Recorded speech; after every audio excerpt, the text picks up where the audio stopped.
Tendencias. La entrevista. Conversando sin filtros.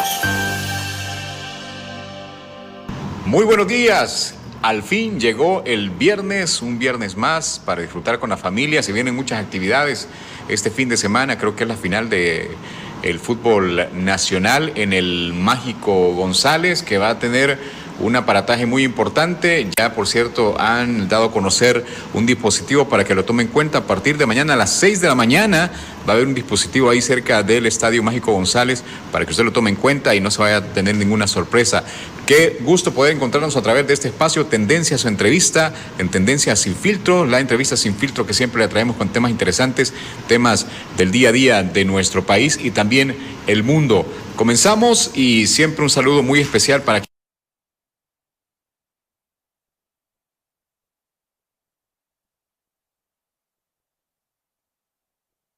a través de este espacio. Hoy vamos a platicar de un tema muy interesante, creadores de contenido, nuevas tendencias, y para ello me acompaña el buen amigo Juan José López Torres, conocido como la Diáspora 503.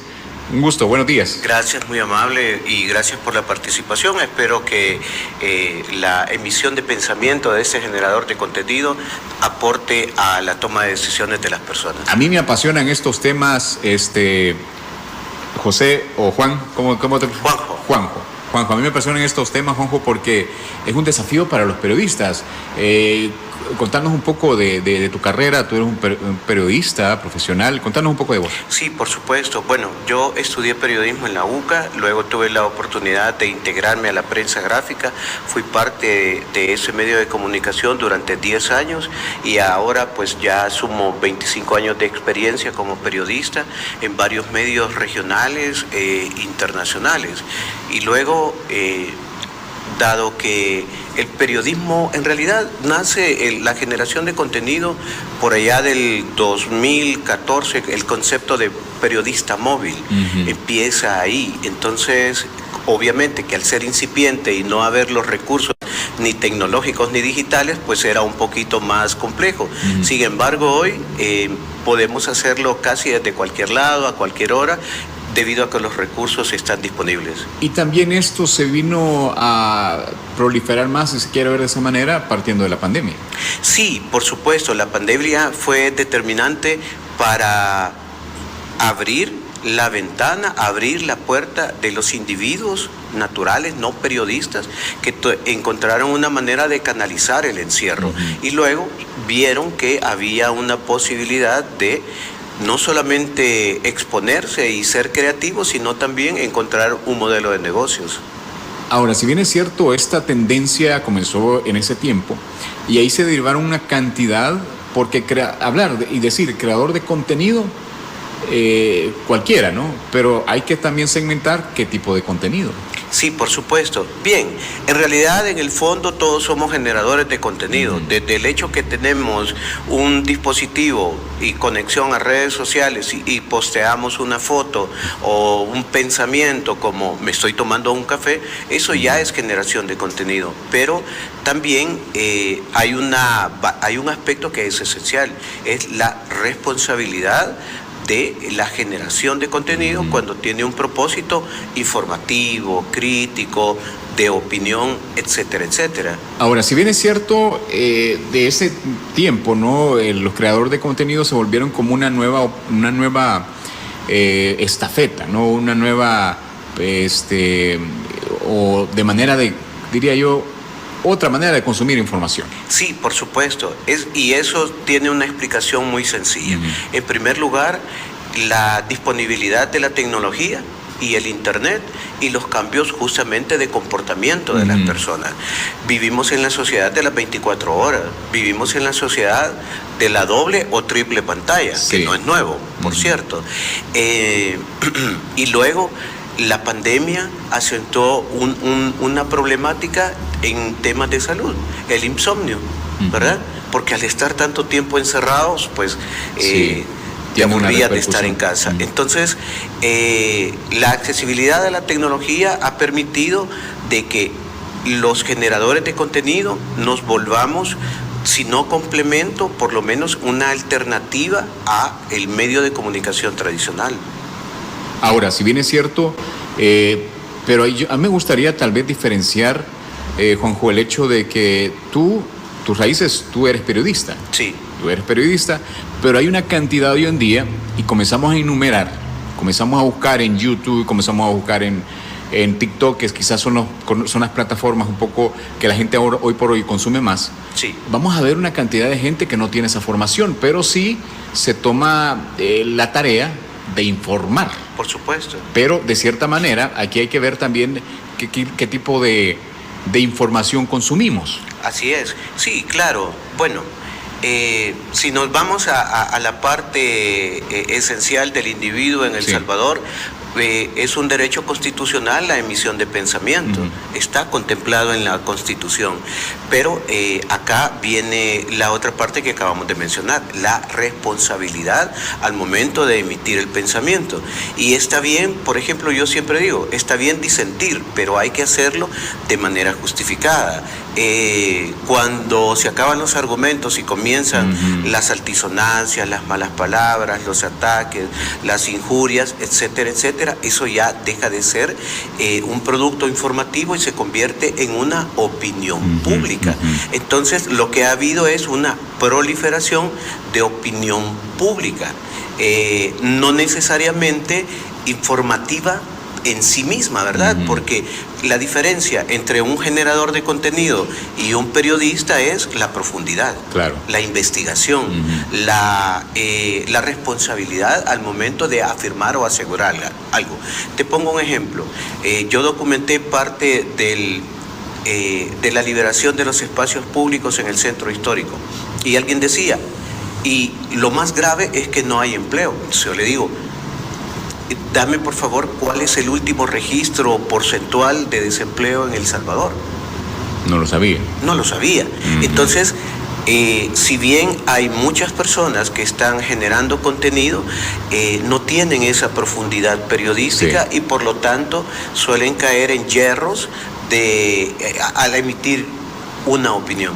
Porque si bien es cierto, todo esto ha dado paso que muchas personas se informen a través de estos medios, a través de estos canales, a través de estas personas, que yo diría, cuando no hay una responsabilidad, como tú dices, porque todos somos creadores de contenido. Así es. Pero pocos tienen esa responsabilidad a la hora de emitir un criterio. Sí. Porque tú lo mencionabas también. En el pasado se hubieron un par de casos, un poco sonados ahí, de que todo era malas palabras, todo era insulto, todo era en deprimento, y hay consecuencias de eso. Claro. Sí, por supuesto. Bueno, es un mercado bastante amplio donde todos cabemos, ¿verdad? Al igual que los medios de comunicación tradicionales, el segmento de la generación de contenido es un crisol de realidades, ¿verdad? Desde el contenido chusco, barato, el de la broma tonta, por ejemplo, ¿verdad? Con tal de generar empatía y simpatía, hasta la generación de contenido responsable o estructurada. Yo sigo a generadores de contenido de otros países que realmente es un deleite escucharlos, verlos y sobre todo que hay varias funciones que se cumplen en ello. No solamente es trasladar información, sino también formar, educar y entretener de manera responsable. Aquí otra situación diferente, vaya, porque en el hecho es una amalgama, si lo queremos ver así, de creadores de contenido, hay creadores de contenido de turismo, hay creadores de contenido de conociendo el pueblo, de lugares de comidas, y una cantidad, pero hay un segmento que se dedicó al aspecto con conocimiento o sin conocimiento y se metió al aspecto político. Claro. Eso es una situación un poco más seria. Sí, por supuesto. Bueno, partamos desde los fundamentos filosóficos de Aristóteles, ¿verdad? El hombre es un animal político. Entonces, no se puede ser completamente neutral. Al tomar en consideración ese fundamento filosófico que nos rige como sociedad global, es importante entender que los temas políticos son de altísimo consumo por parte de las audiencias. Claro. Y en El Salvador somos altos consumidores de información política. que si la decisión que se tomó fue acertada, si no fue acertada, que si la promesa de campaña se cumplió o no se cumplió, que si el funcionario público es transparente o no es transparente. Entonces, al no existir, por ejemplo, un marco regulatorio donde se norme la emisión de pensamiento de una manera responsable, la política se vuelve una arena definitivamente pululante de un montón de personas, sin conocimiento en muchos casos. Y es curioso porque esto puede generar también algún tipo de opinión de las personas que siguen a estos creadores de contenido. Como te repito, de repente alguien se va por el aspecto político y comienza a hablar de X funcionario, de qué situación, pero es curioso la cantidad de personas que siguen a este creador de contenido, que en ocasiones puede tener un criterio muy acertado, pero en muchos de los casos, diría yo, no lo tiene. Sí, por supuesto. Bueno, yo a eso le llamo la jungla de la información, porque definitivamente las redes sociales se volvieron en esa plaza pública en donde todos tienen un espacio para decir, yo pienso que, ¿verdad? Y está bien, porque todos tenemos derecho a opinar, pero lo que sí considero que es necesario tener en cuenta es la responsabilidad. ¿Por qué? Porque al convertirse en referentes de información, que no necesariamente significa que esté bien o que esté mal, pueden moldear el pensamiento de un grupo de la población. Un grupo de la población que probablemente vive empecinado en sus responsabilidades, ya sea hogareñas, laborales, académicas, etcétera, etcétera, y ve a la ligera, porque eso también es otro aspecto que hay que tomar en consideración, ve a la ligera y da por hecho de que lo dijo el personaje tal, entonces hay responsabilidad detrás de ello. Sí. Ahora, también esto se volvió un modo vivendi. Por supuesto. Ya, porque si bien es cierto, alguien dijo, bueno, esto es un nicho bueno, tengo que hoy las plataformas se volvieron también un medio para generar dinero. Por supuesto. Entonces, hay gente que está como ahí. Y ya ahora, pues a mí me admiro, o sea, me admiro la cantidad de ingresos que podés recibir a través de esos espacios. Claro, yo al respecto tengo dos puntos de vista. La primera es algo que yo denomino mendicidad digital, ¿verdad? Porque hay generadores de contenido que llegaron a obtener alguna popularidad y encontraron la manera de generar una conexión emocional con personas que probablemente tengan un origen similar, ¿verdad? Entonces, al provenir de una carencia, entonces hoy me identifico con esa persona, sé la necesidad de obtener algo que van desde aspectos esenciales como el espacio adecuado para vivir, ¿verdad? Ahora, me llama la atención también porque esto se vuelve el hecho de mucho he escuchado hablar, decir, es fácil que un periodista se vuelva youtuber o un youtuber que se vuelva periodista. No, en realidad no es así. En cierta ocasión en la Asamblea Legislativa conversábamos con un generador de contenido bastante intenso para ver el tema de la política y justamente dijo eso, no, si cualquiera puede ser periodista. Sí. Le dije, no se puede, le digo, porque el periodismo es una profesión que deriva de una ciencia, de la ciencia de las humanidades, y hay parámetros, hay aspectos académicos, teóricos que están fundamentados sobre la base de la experiencia de conocedores, etcétera, etcétera, y redunda en lo que justamente hablábamos al inicio, la responsabilidad en la emisión de pensamiento. Pero no es cierto, porque eso es como hay una máxima que se utiliza en el ámbito periodístico. Un buen periodista no necesariamente significa que puede ser un buen editor, ¿verdad? Sí. Tiene conocimiento, sí, pero ya ser editor implica tener otros aspectos que son muy esenciales para gestionar el personal y la información. Tú has tenido la oportunidad de conversar, me imagino, en este camino con muchos creadores de contenido. Sí. y buenos, porque hay de todo, en todo, Claro. como dice en la viña del Señor, hay de todo, ¿verdad? Buenos creadores de contenido, pero también aquellos creadores de contenido que han caído en muchos errores. Por supuesto. ¿Cuál es tu vista acerca de esto? Bueno, los generadores de contenido con los que yo he conversado son muy variados, pero me ha llamado la atención cómo hay personas que en algún momento ejercieron una profesión ajena completamente al periodismo. Por ejemplo, mi amigo Walter de El Salvador Dron, él era músico. Y a la tercera dijo, hoy sí, hoy es cuando. Y tiene unas producciones impresionantes. Pero también he hablado con otros generadores de contenido que son muy beligerantes, que tienen una visión hepática de las cosas y todo es malo, ¿verdad? Entonces, tal como decía, hay de todo en la viña del Señor, pero también aquí vienen otros aspectos que van relacionados por algo que yo llamo politización o partidización del pensamiento, que está justificado en 40 años de vos sos derecha, vos sos de izquierda, y si vos sos de derecha y yo de izquierda, entonces somos enemigos. Ahora, ahí tenemos una imagen de un creador de contenido salvadoreño, pero no vive acá, y no sé si tenemos ahí la imagen, los compañeros de producción, que seguramente tú lo debes de conocer, y es por esto que estamos hablando de este tipo de errores que han caído estos creadores de contenido, que porque el hecho de que tienen una cámara enfrente o tienen un micrófono pueden hablar cualquier tipo de situación. Por supuesto. Pero no ven las consecuencias de esto. No sé si tenemos la imagen ahí no, bueno.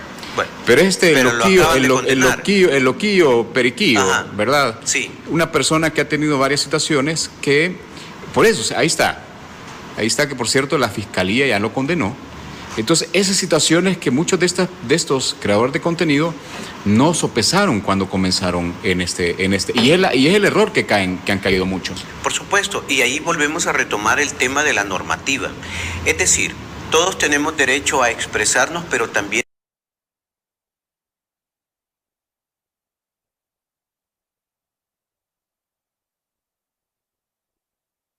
muchas personas que no miden las consecuencias de que la emisión de pensamiento que están generando, si bien es cierto, es su opinión personal, puede influir en la manera y percepción de personas que encontraron algún tipo de empatía, ¿verdad?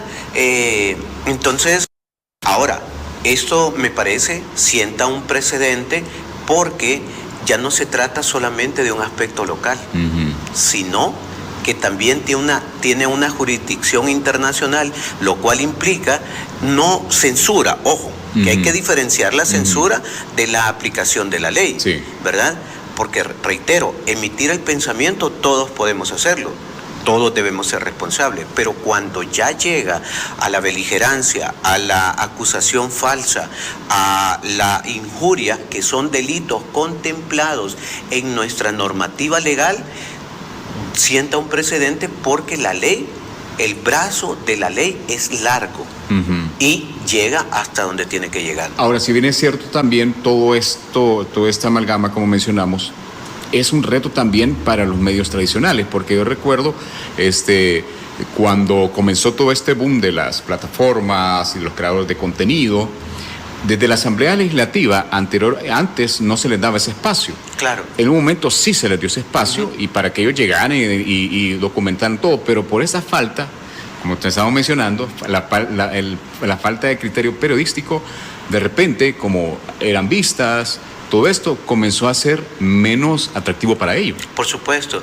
Sí, bueno, hay que entender, por ejemplo, que toda la sociedad se encuentra desde la década pasada en un proceso de transformación supeditada a la influencia de la tecnología, ¿verdad? Entonces, hay que entender también que la industria de los medios de comunicación se encuentra en dicha etapa también. Recuerdo un periodista que yo veía mucho en CNN en la década de 2000, Carl Penholm, un gringo que andaba por el mundo y e hizo la primera llamada con un videófono desde Haití cuando ocurrió el terremoto del 2005, 2006 creo que fue. Entonces, un periodista muy querido que pues ya está ante la presencia del Señor me decía, no importa que la imagen no se vea bien, lo importante es que se escuche bien. Entonces, es importante entender que los medios de comunicación también están en esa transición, y no solamente en El Salvador, esto es global. Redacciones más pequeñas, supresión de puestos de trabajo, ya no se imprime tanto. Trabajé para una empresa regional que un día me dijeron, Juanjo, ya no vamos a imprimir, y yo... Pues sí, nos vamos a digital. Entonces tienen que reinventarse. ¿Y por qué? Porque aquí vuelve a entrar la parte que hablábamos acerca de que los cambios de consumo de información por parte de las personas ya no es de 8 a 6, es 24/7. Bueno, aparte de tu experiencia, eres también asesor en marketing digital, y todo esto se viene uniendo también en el hecho de que ¿qué quiere la gente ahora? ¿De qué se está informando ahora la gente? ¿Para qué la gente ya no va a un canal tradicional de repente para informarse si no tiene un canal de YouTube? Sí, correcto. Porque hoy aquellos medios tradicionales, como lo mencionamos, que no se digitaliza, no se actualiza, mueren. Sí, por supuesto. Bueno, sí, mi profesión está siempre relacionada con el tema de lo digital y las comunicaciones, y al final, después de varios años, me especialicé en el marketing digital.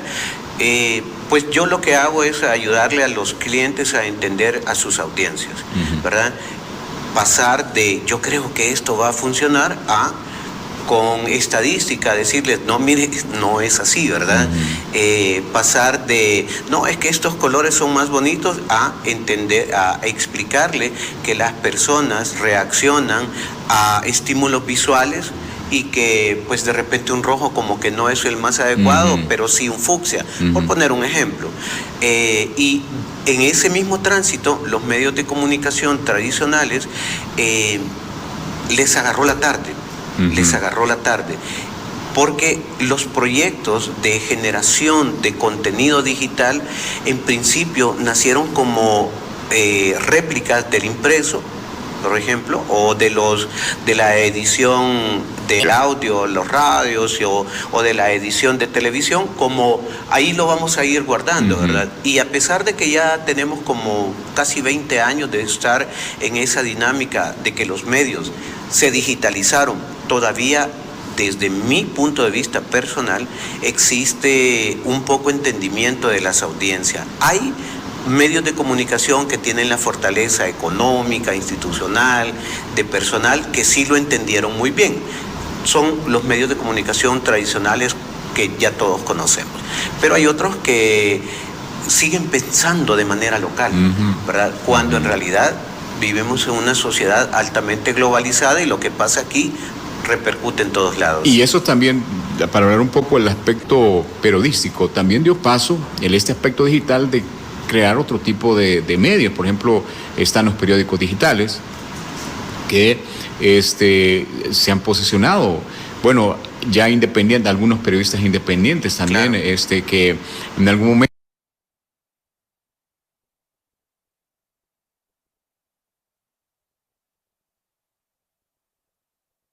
cadena y se ha posicionado, o sea, pero siempre, y quizás el punto de partida es esa, la base periodística, que tiene que tener mucho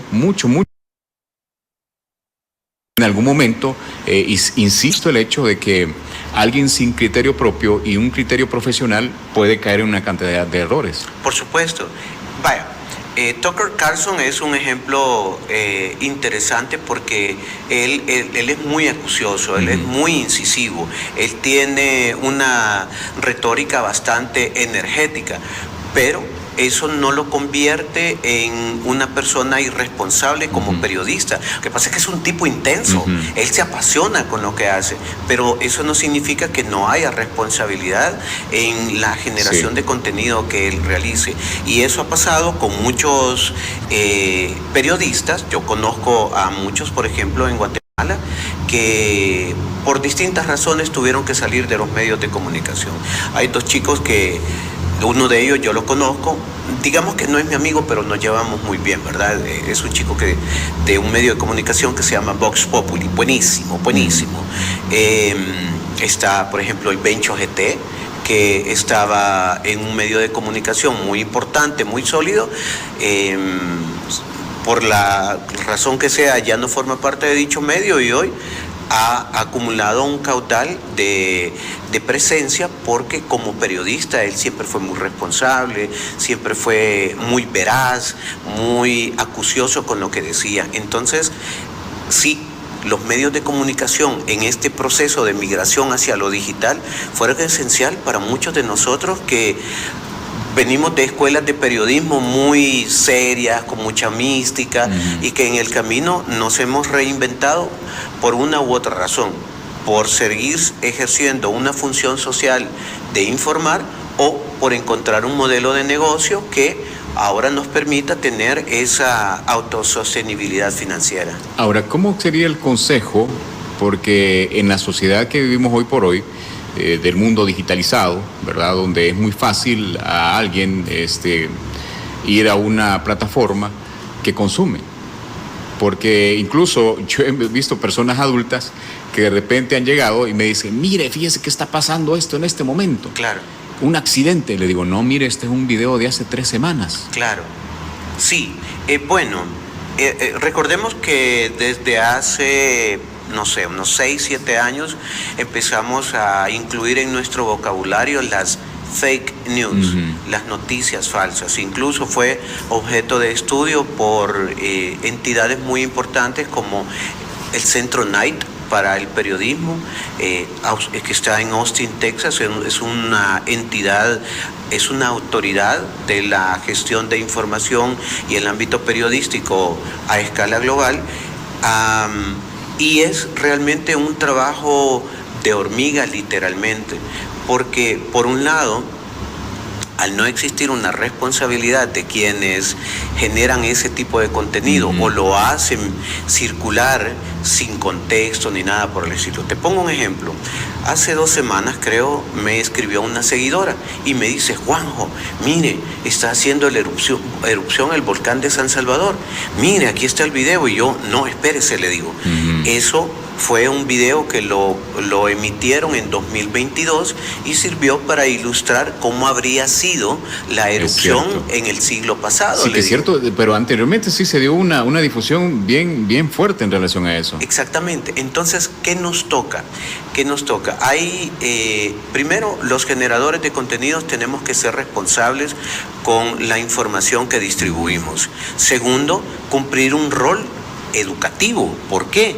Porque no solamente es informar, sino también formar, y formar de manera responsable. Y creo yo que es importante apartar segmentos para decir, miren, este video está en tendencia, pero es de tal fecha, etcétera, etcétera. Hay ejercicios muy interesantes como el de la agencia AFP, se llama El Sabueso, y ellos en sus redes sociales todo el tiempo están publicando contenidos que desmienten, desde situaciones cotidianas hasta situaciones que tienen que ver con políticos, ¿verdad? Te pongo un ejemplo, circulaba una imagen de un soldado en una carretera en México con una bazuca. Entonces decían, López Obrador ha militarizado, que por cierto está militarizado, eso sí, y andan con bazucas, pero en realidad era una fotografía de otra época. Y otra cosa, creo que el reto, ya para ir cerrando, aquellos que nos formamos como periodistas, el reto es trascender, y el hecho de crear mejor contenido y mejor información para no caer en ese tipo de situaciones. Sí, por supuesto. Miren, como en todo aspecto de la vida, todo es perfectible, ¿verdad? Todo es mejorable. Es importante partir del hecho de que si bien tenemos un derecho constitucional sobre la emisión de pensamiento, tenemos que ser responsables.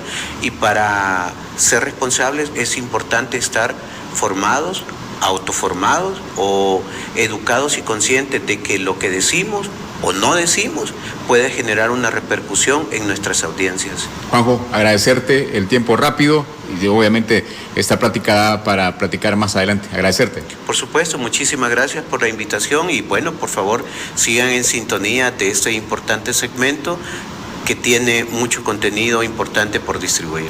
Bueno, gracias. Nosotros vamos a un corte y regresamos con más de su entrevista Tendencias.